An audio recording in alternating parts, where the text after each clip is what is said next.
Иста песна и одесен. Дел од учениците повторно ќе останат без учебници поради неажурноста на институциите. Последниот пример со учебникот по македонски јазик кој учениците го добија пред крајот на учебната година, најверојатно ќе се повтори од септември, зашто според новата програма, летово треба да се изработат учебници за трето и шесто одделение. За овие учебници, како што се правда министерот за образование, имало автори, а по изработката имало и рокови за жалби и исправки. Тој се надева дека овој 1 септември ќе бил подобар од сите досегашни. Од 1 септември да биде поподготвено од сите 1 септември, што се однесува за трето одделение. Како се доставени програмите од страната на бирото, веќе имаме доставени ракописи. Пример, за македонски јазик во трето одделение, пак неколку повици немаме пријавени автори. Ќе се бара што може најхитно решение за 1 септември да биде поподготвено.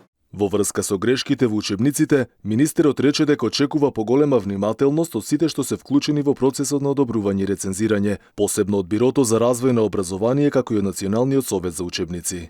Се појавија во еден учебник содржинските грешки, но има во одредени технички грешки што во новите испечатења сум побарал од авторите кои веќе се одобрени, ако можат сите тие грешки да се остранат за новите учебници кои ќе се испечатат, да има што помалку грешки. Шакири рече дека за оние предмети за кои има одобрени учебници, од 1 септември немало да има проблем, а за оние неодобрените, вели ќе се направеле напори тие да се изработат. Инаку веќе заврши повикот за пријавување автори за изработка на нов учебник по историја и општество за петто одделение, откако МОН донесе одлука да се повлече претходниот и тоа поради грешки и нелогичности во содржината. Министерот рече дека се уште нема информација дали на повикот се пријавиле автори за новиот учебник. Инаку ова не е прв пат учениците да се соочуваат со недостаток на учебници. Речиси секоја учебна година почнува без доволно учебници. Како и секоја година проблем се тендерите, фирмите, комплицираните постапки, како и еден куп грешки во лекциите.